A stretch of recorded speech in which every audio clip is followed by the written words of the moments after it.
नमस्कार, मेरो नाम दीपक हो। आज म राष्ट्रिय सुरक्षा व्यवस्थापन नेशनल सेक्युरिटी म्यानेजमेन्टको बारेमा केही कुराहरू राख्न गइराखेको छु। राष्ट्रिय सुरक्षा व्यवस्थापनको परिचय, यसको कार्यक्षेत्र, यस सम्बन्धमा नेपालका चुनौतीहरू र राष्ट्रिय सुरक्षा व्यवस्थापन सम्बन्धमा नेपालमा भएका प्रावधानहरूको बारेमा आज मैले केही कुराहरू राख्नेछु। सुरुमा राष्ट्रिय सुरक्षा व्यवस्थापन नेशनल सेक्युरिटी म्यानेजमेन्टको परिचय। राज्यको सर्वाधिक हित कायम गर्ने कार्य नै राष्ट्रिय सुरक्षा व्यवस्थापन हो। यो राज्यलाई विभिन्न खालका समस्याहरूबाट सुरक्षित राख्ने कार्य हो अथवा विभिन्न खालका सम्भावित समस्याहरूसँग जुझ्नका लागि सक्षम र तत्पर राख्नका लागि विभिन्न उपायहरूको अवलम्बन गर्ने कार्य चाहिँ राष्ट्रिय सुरक्षा व्यवस्थापन हो। अब अझ व्यापक रूपमा भन्नुपर्दा चाहिँ राष्ट्रिय हित नेसनल इन्ट्रेस्टलाई डिफाइन गर्ने, त्यसपछि राष्ट्रिय हितको अभिवृद्धिका लागि आवश्यक उपायहरू अवलम्बन गर्ने कार्य प्रक्रिया चाहिँ राष्ट्रिय सुरक्षा व्यवस्थापन हो। राष्ट्रिय हित भनेको के त भन्दा जस्तो हाम्रो संविधानले नेपालको राष्ट्रिय हितका आधारभूत विषयवस्तुहरू भनेर चाहिँ नेपालको सार्वभौमसत्ता, स्वतन्त्रता, भौगोलिक अखण्डता, सिमानाको सुरक्षा, त्यसपछि चाहिँ नागरिकका हकहितको संरक्षण, यी कुराहरूलाई चाहिँ हाम्रो राष्ट्रिय हितका आधारभूत विषयवस्तु मानेको छ। यसरी राष्ट्रिय हितलाई डिफाइन गर्ने र राष्ट्रिय हितलाई प्रवर्धनका निमित्त विभिन्न उपायहरू अवलम्बन गर्ने कार्य चाहिँ राष्ट्रिय सुरक्षा व्यवस्थापन हो। अब राष्ट्रिय हितको अभिवृद्धि चाहिँ कसरी गर्न सकिन्छ त, अथवा राष्ट्रिय सुरक्षा व्यवस्थापन चाहिँ कसरी गर्न सकिन्छ त भन्दाखेरि चाहिँ राज्यसँग राष्ट्रिय हित अभिवृद्धि गर्ने चाहिँ विभिन्न उपायहरू हुन्छन्। तिनीहरू विभिन्न संयन्त्रहरू हुन्छन्। ती संयन्त्रहरूको प्रयोग गरेर राज्यले राष्ट्रिय हितको अभिवृद्धि गर्छ र राष्ट्रिय हितको अभिवृद्धि हुनु नै राष्ट्रिय सुरक्षा व्यवस्थापन एक हिसाबले। अब राष्ट्रिय हितको अभिवृद्धि गर्नका लागि चाहिँ राज्यसँग राजनैतिक संयन्त्र, आर्थिक संयन्त्र, सामाजिक सांस्कृतिक संयन्त्र, त्यस्तै गरी अन्तर्राष्ट्रिय सम्बन्ध, अब सैनिक सामरिक चाहिँ संयन्त्र, यी कुराहरू चाहिँ हुने गर्दछन्। यिनीहरूको प्रयोग मार्फत राज्यले आफ्नो राष्ट्रिय हितलाई अभिवृद्धि गर्ने गर्दछ। अब राष्ट्रिय सुरक्षा व्यवस्थापनलाई चाहिँ दुई दृष्टिकोणबाट हेर्ने गरिन्छ। एउटा चाहिँ राज्य केन्द्रित दृष्टिकोण र एउटा चाहिँ मानव केन्द्रित दृष्टिकोणबाट हेर्ने गरिन्छ। राज्य केन्द्रित दृष्टिकोण एउटा परम्परागत दृष्टिकोण हो। यो दृष्टिकोणमा चाहिँ राष्ट्रिय सुरक्षा व्यवस्थापन अन्तर्गत जुन राज्य हुनका लागि आवश्यक तत्त्वहरू छन्, सरकार, सार्वभौमसत्ता, जनसङ्ख्या, भूभाग, अन्तर्राष्ट्रिय पहिचान, यी कुराहरू चाहिँ जुन छन् यिनीहरूको चाहिँ सबलीकरण नै राष्ट्रिय सुरक्षा व्यवस्थापन हो। राष्ट्रिय सुरक्षा व्यवस्थापनका मुख्य विषयवस्तुहरू हुन् जस्तो सरकारलाई चाहिँ सबल बनाउने, सरकारलाई चाहिँ अब गुड गभर्नेन्सतर्फ डोर्याउने, त्यस्तै गरी अब नागरिकहरू भने जनसङ्ख्यालाई चाहिँ सक्षम बनाउने, अब सिपयुक्त बनाउने, राष्ट्रिय हितप्रति समर्पित र नैतिक बनाउने, त्यस्तै गरी अब सार्वभौमसत्तालाई चाहिँ सुरक्षित राख्ने अथवा इन्ट्याक्ट राख्ने, जुन भौगोलिक अखण्डता चाहिँ भौगोलिक रूपमा एकता कायम राख्ने, यी कुराहरू अन्तर्राष्ट्रिय सम्बन्धलाई चाहिँ प्रगाढ बनाउँदै जाने, यिनीहरू चाहिँ राष्ट्रिय सुरक्षा व्यवस्थापनका राज्य केन्द्रित दृष्टिकोणका मान्यताहरू हुन्। त्यस्तै गरी राष्ट्रिय सुरक्षा व्यवस्थापनको चाहिँ मानव केन्द्रित दृष्टिकोणमा चाहिँ के हुन्छ त भन्दा चाहिँ राज्य केन्द्रित दृष्टिकोण चाहिँ परम्परागत दृष्टिकोण हो। यो दृष्टिकोणले राज्यको सुरक्षालाई मात्र जोड दिने हुँदा अब आधुनिक समयमा चाहिँ राज्यलाई सुरक्षा दिएर मात्र पुग्दैन अथवा राज्यको सुरक्षालाई मात्र महत्त्व दिएर हुन्न कि नागरिक अथवा मानवीय आवश्यकता र मानिसका चाहिँ चाहनाहरू, मान्छेका व्यक्तिगत सुरक्षालाई पनि महत्त्व दिनुपर्छ भन्ने कुरा चाहिँ मानव केन्द्रित सुरक्षा व्यवस्थापनले समेट्ने गर्दछ। मानव केन्द्रित दृष्टिकोणले चाहिँ के मानव केन्द्रित दृष्टिकोणमा चाहिँ अब जीवनको सुरक्षा, समानता र स्वतन्त्रताको रक्षा, त्यस्तै गरी चाहिँ सम्पत्तिको अधिकार, स्वास्थ्य सुरक्षा, वातावरणीय सुरक्षा, खाद्य सुरक्षा, सामाजिक सुरक्षा, अब आर्थिक अधिकारका विषयहरू, यिनीहरू चाहिँ अब मानव अधिकारका विषयहरू, यिनीहरूलाई चाहिँ मानव केन्द्रित राष्ट्रिय सुरक्षा व्यवस्थापनको दृष्टिकोणले समेट्ने गर्दछ। अब चाहिँ हामी राष्ट्रिय सुरक्षा व्यवस्थापनको कार्यक्षेत्रतर्फ जाउँ। राष्ट्रिय सुरक्षा व्यवस्थापन भनेको एउटा व्यापक विषय हो। यसले समेट्ने विषयवस्तु पनि व्यापक नै हुन्छ। अझ भनौँ राज्यका सम्पूर्ण विषयवस्तुहरूलाई चाहिँ राष्ट्रिय सुरक्षा व्यवस्थापनले समेटेको हुन्छ र यो परिवर्तनशील विषय पनि हो।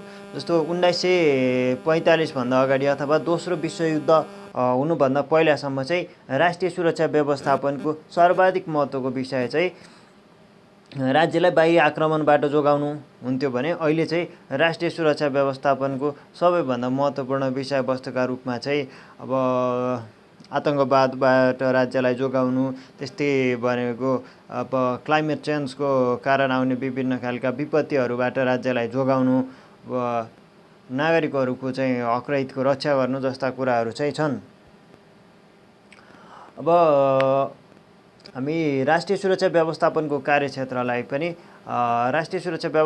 कार्यक्षेत्रलाई निम्नानुसार विभिन्न भागमा चाहिँ बाँड्न सकिन्छ। जस्तो राजनीतिक कार्यक्षेत्र, आर्थिक कार्यक्षेत्र, सामाजिक सांस्कृतिक कार्यक्षेत्र, त्यस्तै गरी सैनिक सामरिक कार्यक्षेत्र र अन्य कार्यक्षेत्र भनेर विभिन्न भागमा बाँड्न सकिन्छ। र राजनीतिक कार्यक्षेत्र अन्तर्गत चाहिँ के पर्छ त राष्ट्रिय सुरक्षा व्यवस्थापनको भन्दाखेरि चाहिँ अब राष्ट्रिय एकता कायम गर्ने, राजनीतिक संस्कारको विकास गर्ने यी कुराहरू पर्दछन् भने अब आर्थिक रूपमा चाहिँ के पर्छ त भन्दाखेरि राज्यलाई आर्थिक रूपमा आत्मनिर्भर बनाउने, आर्थिक समृद्धि हासिल गर्ने, आर्थिक अनुशासन कायम गर्ने यी कुराहरू पर्दछन्।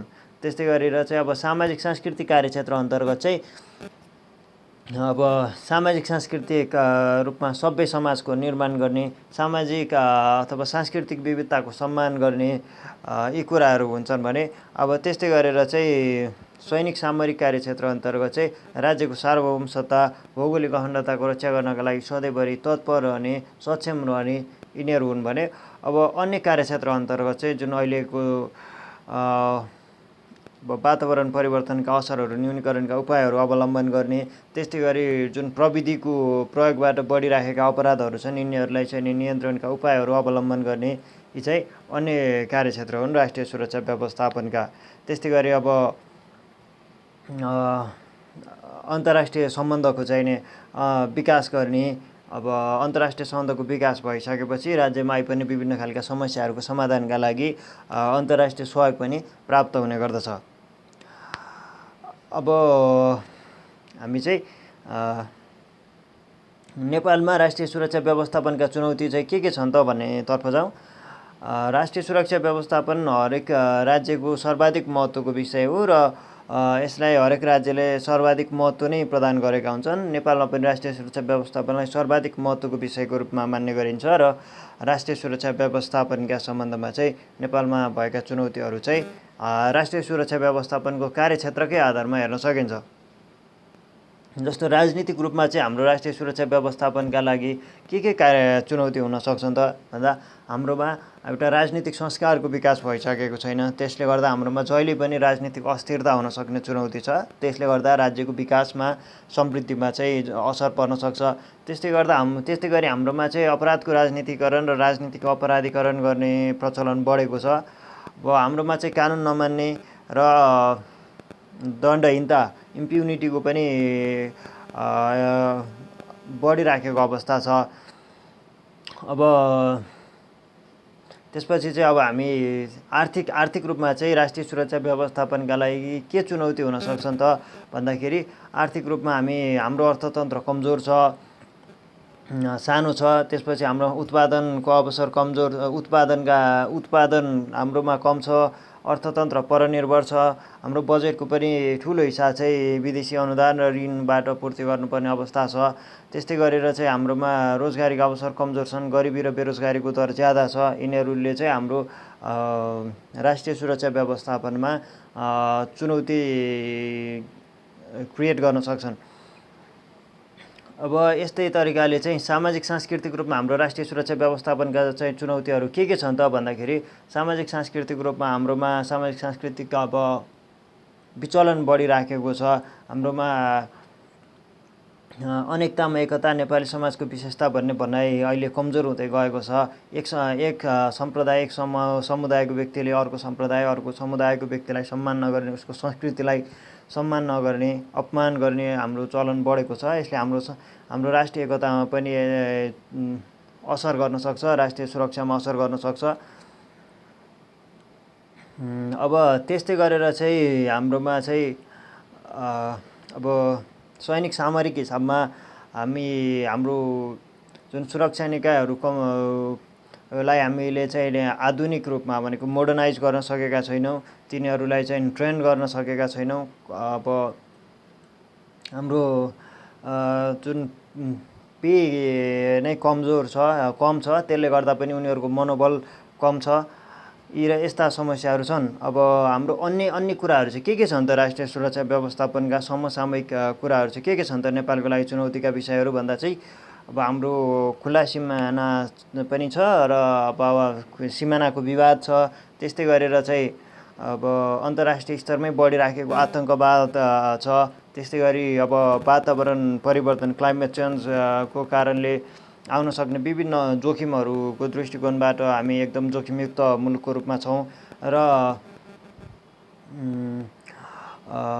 अब प्रविधिको प्रयोगबाट भइराखेका अपराधहरू को दृष्टिकोणबाट पनि हामी एकदमै जोखिमको अवस्थामा छौँ। यी चाहिँ हाम्रो राष्ट्रिय सुरक्षा व्यवस्थापनका लागि चुनौतीहरू हुन सक्छन्। अब यसपछि चाहिँ राष्ट्रिय सुरक्षा व्यवस्थापनका सम्बन्धमा नेपालमा के व्यवस्था छन् त, प्रावधानहरू के छन् त भन्ने बारेमा कुरा गरौँ। सुरुमा चाहिँ राष्ट्रिय सुरक्षा व्यवस्थापनका लागि हाम्रोमा कानुनी प्रावधानहरू के छन् त भन्दाखेरि चाहिँ अब नेपालको संविधानमा कहाँ छन् त राष्ट्रिय सुरक्षा व्यवस्थापनका विषयहरू भन्दा चाहिँ हाम्रो संविधानको प्रस्तावनामै अब दिगो शान्ति कायम गर्ने, सुशासन, विकास र समृद्धि हासिल गर्ने चाहिँ संविधानको लक्ष्य हुने अथवा यिनै कुराहरूको लागि संविधान जारी गरिएको भन्ने छ। त्यस्तै गरी अब राष्ट्रिय सुरक्षा, राष्ट्रिय एकता सम्बन्धी नीति छ। अब राष्ट्रिय सुरक्षा परिषदको व्यवस्था छ। सुरक्षा निकायहरूको बारेमा संविधानमै उल्लेख गरिएको छ। त्यस्तै गरी अब सुरक्षा निकायहरू, सेक्युरिटी एजेन्सिजको चाहिँ हाम्रो विशिष्टीकृत कानुनहरू छन्। जस्तो नेपाली सेना ऐन 2063, नेपाल प्रहरी ऐन 2012, सशस्त्र प्रहरी ऐन 2058, विशेष सेवा ऐन 2042 यिनीहरू छन्। यी बाहेक चाहिँ अब हाम्रो स्थानीय स्तरमा अथवा पहिला त जिल्लागत रूपमा चाहिँ भनेको शान्ति सुरक्षा कायम गर्नका लागि चाहिँ स्थानीय प्रशासन ऐन 2028, अहिले अब हाम्रो स्थानीय सरकार सञ्चालन ऐन 2074, त्यो बाहेक अब अत्यावश्यक सेवा सञ्चालन ऐन 2014, अत्यावश्यक सेवा सञ्चालनका विषयमा चाहिँ बाधा विरोध नहोस् भन्नका लागि। अनि अहिले जुन हाम्रो संविधान अनुसारका मौलिक हकहरूको प्रत्याभूति गर्नका लागि जुन मौलिक हक कार्यान्वयन गर्नका लागि बनाएका ऐनहरू छन्, जस्तो वातावरण संरक्षण ऐन 2076, खाद्य अधिकार तथा खाद्य सम्प्रभुता सम्बन्धी ऐन 2075, सामाजिक सुरक्षा सम्बन्धी ऐन, यिनीहरू ऐनहरूले पनि हाम्रोमा चाहिँ राष्ट्रिय सुरक्षा प्रवर्धनका लागि विभिन्न योगदान गरिराखेका हुन्छन्। अब राष्ट्रिय सुरक्षा नीति नै छ हाम्रोमा विशिष्टीकृत नीतिको रूपमा 2073। यिनीहरू चाहिँ नीतिगत रूपमा के छन् त भन्ने कुरा हो। अब हाम्रोमा चाहिँ भनेको अब आकस्मिक कोषको व्यवस्था छ। अब विपद जोखिम न्यूनीकरण तथा व्यवस्थापन ऐन पनि छ हाम्रोमा। अब त्यसपछि चाहिँ साङ्गठनिक हिसाबमा चाहिँ के छन् त भन्दा चाहिँ अब हाम्रोमा 3 तहका सरकारहरू नै भइगए। राष्ट्रिय सुरक्षा परिषद छ, यसले चाहिँ राष्ट्रिय सुरक्षा व्यवस्थापनलाई मार्गदर्शन गर्ने र चाहिँ भनेको नेपाली सेनाको परिचालन सम्बन्धमा नेपाल सरकारलाई चाहिँ परामर्श दिने काम अथवा सिफारिस गर्ने काम गर्दछ। त्यसपछि अब हाम्रोमा चाहिँ सुरक्षा निकायहरू भइगए। नेपाली सेना, नेपाल प्रहरी, सशस्त्र प्रहरी बल नेपाल, राष्ट्रिय अनुसन्धान विभाग। त्यसपछि अब हाम्रोमा केन्द्रीय सुरक्षा समिति छ, प्रादेशिक सुरक्षा समिति, जिल्ला सुरक्षा समितिको व्यवस्था पनि छ हाम्रोमा। अब हाम्रोमा चाहिँ विभिन्न खालका रेड क्रस अब लगायतका विभिन्न खालका सहयोगी संस्थाहरू पनि छन्। यिनीहरूले विपदको अवस्थामा सहयोग गरिराखेका हुन्छन् अनि अन्य अवस्थामा पनि मानवीय सहयोग गरिराखेका हुन्छन्। अब त्यो बाहेक के छन् त भन्दाखेरि चाहिँ जुन हाम्रो चाहिँ नि कानुनी र संस्थागत व्यवस्था भए, यी बाहेक यिनका अलावा पनि हामी विभिन्न खालका संयुक्त राष्ट्रसङ्घ तथा अन्य विभिन्न चाहिँ क्षेत्रीय र अन्तर्राष्ट्रिय संस्थाहरूसँग आबद्ध छौँ। अब ती संस्थाहरूसँगको आबद्धता र जुन वातावरण परिवर्तन अहिलेको एकदमै प्रमुख विषयवस्तुको रूपमा रहेको छ, यसका असर न्यूनीकरणका सम्बन्धमा भएका अन्तर्राष्ट्रिय प्रयासहरूको अवलम्बनमा प्रयासहरू चाहिँ जुन अवलम्बन गर्ने क्रममा पनि हामी लागिराखेका छौँ। यी र यस्तै प्रयासहरू चाहिँ र प्रावधानहरू नेपालमा राष्ट्रिय सुरक्षा व्यवस्थापनका सम्बन्धमा छन्। मैले आज राष्ट्रिय सुरक्षा व्यवस्थापनका बारेमा केही कुराहरू राखेँ। तपाईँहरूलाई मैले सुधार गर्नुपर्ने कुनै कुरा छ, मैले भनेका कुराहरूमा कुनै थपगड गर्नुपर्ने कुरा छ भन्ने लाग्छ भने कृपया कमेन्ट गरिदिनु होला। धन्यवाद।